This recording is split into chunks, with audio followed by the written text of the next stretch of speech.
Gravity is what keeps your feet firmly planted on the ground. That's why the average person can only jump about 1.5 feet straight up. But if we had to live on another planet, say Venus or Saturn, let's find out what difficulties we'd have to endure there.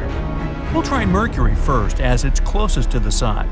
The gravity on this planet is less than half that on Earth, so you'll be able to jump about 4 feet high.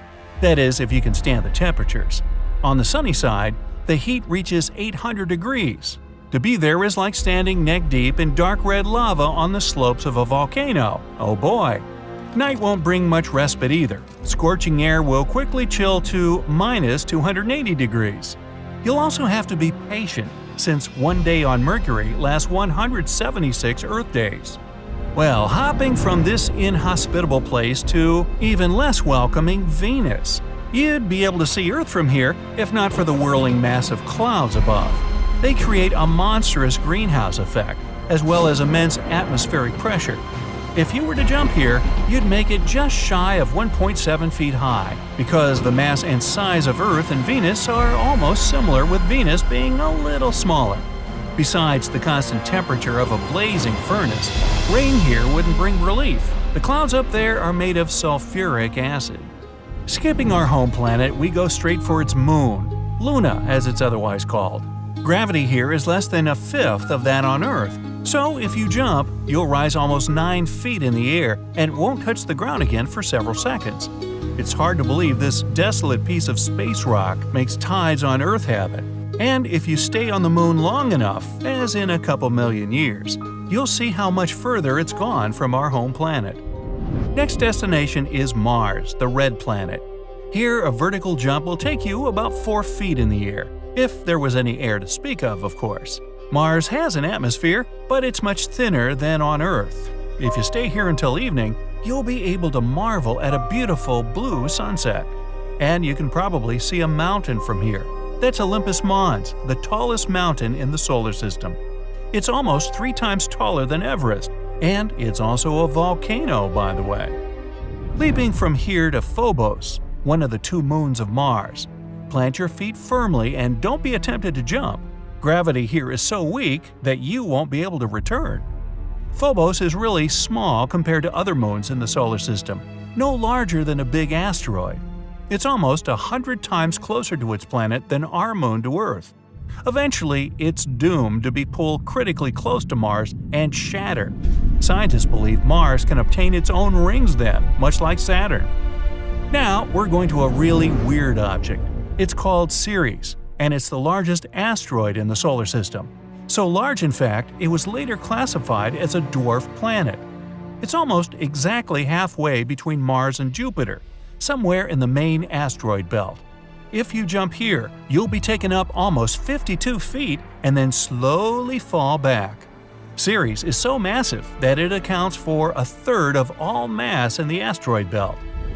Fast forward to the next waypoint, Jupiter. Being a gas giant, this planet has no solid surface, so jumping here is irrelevant. But if you must, you could only hop about 6 inches high. Jupiter is more than 10 times larger than Earth and 300 times as massive, so its gravity is enormous. There's also a perpetual storm on its surface that's been there for at least 4 centuries. Although it's getting smaller with time, at the moment our whole planet could fit into that storm. Our next stop is Ganymede, the largest of Jupiter's moons. It's solid, so you can easily jump here and make it over 10 feet high. This moon is larger than Mercury, but its mass is significantly lower, which makes gravity rather weak.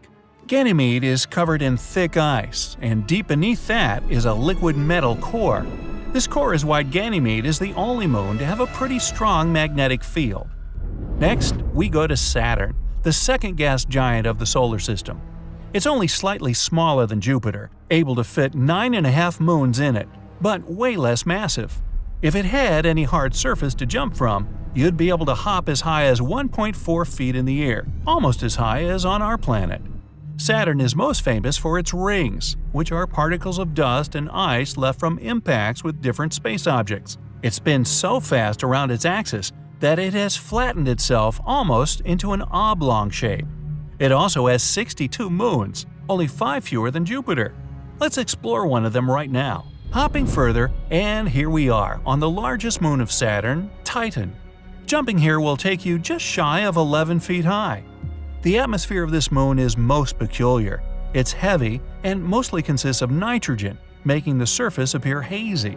It's also made almost entirely of ice, but there's rock underneath, and water is only thought to be deep below, near the core.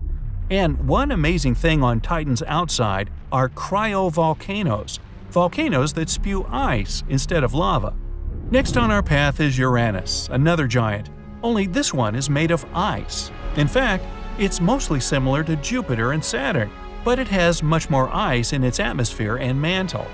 Jumping here will take you up about 1.7 feet. Uranus is also the lowest minimum temperature of all planets in the system. At minus 377 degrees, it's colder than liquid nitrogen, so you'll freeze right where you stand. Cool.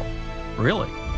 Our route continues with Neptune, the twin brother of Uranus. It's also an ice giant, and although a bit smaller in size, it's much more massive. Because of this mass, the gravity here is also impressive. You'd only be able to jump about 1.3 feet. 1 year on Neptune takes almost 165 Earth years, because it's 30 times further from the Sun than we are. In fact, this is the last proved planet of the solar system.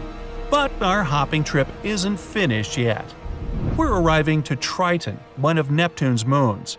Gravity here is not extremely low, so a single jump would take you a comfortable 19 feet up. Triton is the only moon that moves in a retrograde orbit, that is, against the movement of Neptune around its axis. It also has a unique surface feature called cantaloupe terrain for its similarity to a melon. Next is the dark and lonely Pluto, formerly the 9th planet, but now no more than a dwarf planet. Its gravity is somewhat lower than that of Triton's, and you could jump over 25 feet high here. Pluto is too small to be a fully fledged planet. It's smaller than many moons, including ours. Its atmosphere appears and disappears at times. When Pluto is closer to the Sun, the ice on its surface evaporates to become the atmosphere. But as soon as it travels further, the gas layer goes away. So hold your breath. And finally, our final stop. It's Eris. It's a dwarf planet that travels in and out of the Kuiper Belt, a second asteroid belt that's 20 times as wide as the one between Mars and Jupiter. Jumping on Eris's surface would take you up about 18 feet. This object was actually the reason why the term dwarf planet appeared in the first place. Astronomers wanted to call it the 10th planet of the solar system, but then reconsidered. And if they hadn't, who knows? Maybe we would have had even more planets afterwards. Oops, this just in. The universe really doesn't care what we deem planets or moons. It's too busy with important stuff.